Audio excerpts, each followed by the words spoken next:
Hello, I'm Deborah Riley. I was the production designer on season 8, and I am lucky enough to be sitting next to... I'm Dave Hill. I am the writer of this episode and a writer on the show. Thanks, Deb. No, that's amazing. It's great to be here with you, Dave. You were correct. Yeah, we were trying to do a lot of callbacks in episode 801 to the pilot. And what's that like for a writer? What did you do? Did you go back and watch all of the episodes, all of the seasons again? Or how did you refresh yourself to be ready for season 8? Before season 8, during season 7, David and Dan and Brian and I, we all gave ourselves homework. We rewatched every episode of Game of Thrones to prepare for the plotting of season 8 and for the story, to save any balls we tossed up that we wanted to catch. Really? Oh.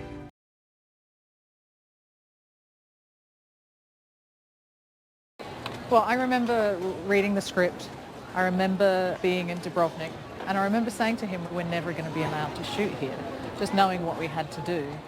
March 2013, when I first landed, it was so daunting, but at the same time, we just couldn't let ourselves fail. I don't have it so much anymore, but I do certainly in the first year remember having this constant tape in my head of you are being employed to cope. Just cope. You just have to cope. But now I realise all we were ever doing in seasons 4, 5, 6 and 7 were training for season 8. So the battle was to try and figure out how to retain the style they wanted and at the same time work within the 9 days we were originally given to do Hard Home, which was an impossibility to do. 9 days for the battle? Yeah. Okay.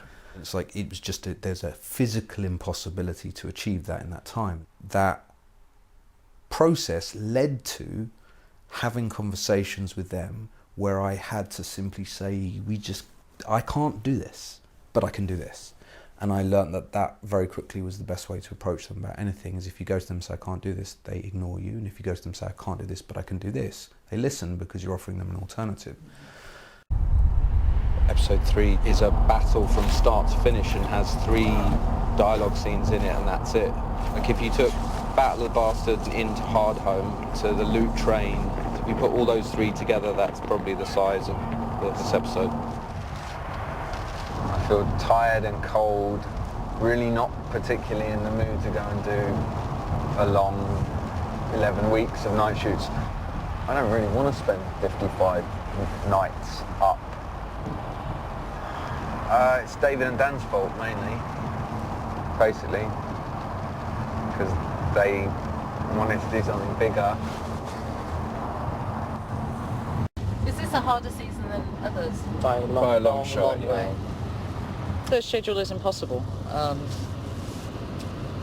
The season is very big. It's written very big, but we have to, it's just all this business of trying to do, film finishes on a TV schedule and on a TV deadline, and I think this season we've certainly found the limit of what's able to be achieved. And insofar as I think now everybody realises that Game of Thrones has to finish because it just cannot get any bigger. There are a lot of frayed nerves walking around, myself being one of them. So how did you learn how to do that? I was supposed to be shadowing Brian my first day on set, and then because of the craziness of our schedule in season 5, there were 3 units shooting, I think, or Dan David were Comic-Con or something, so I decided to go run my own unit, and their advice to me was, don't fuck up. That was the only training I ever got. That's very helpful. Very them, but... Yeah. But it's a big responsibility on your shoulders. To work so closely with the director and to work so closely with the actors. Yeah, you want to get it right because you love the show so much. You don't want to be the weak link in the chain. No, of course. But good thing I'm good at self-delusion, so I was able to get through it. No.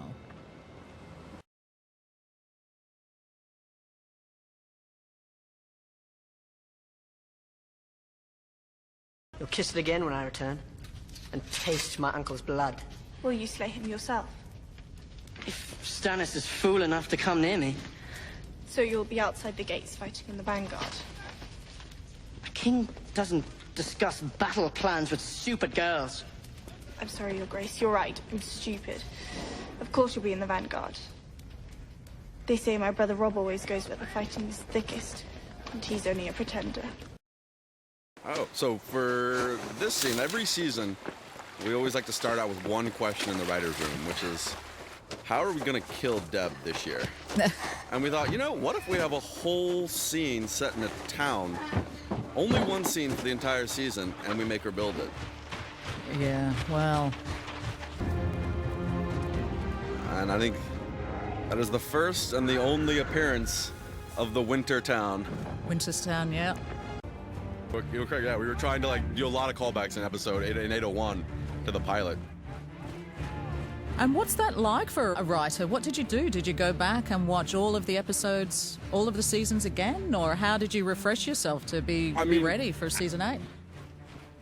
Before season 8, during season 7, David and Dan and Brian and I, we all gave ourselves homework. We rewatched every episode of Game of Thrones to prepare for the plotting of season 8 and for the story, to save any balls we tossed up that we wanted to catch. Really? Oh.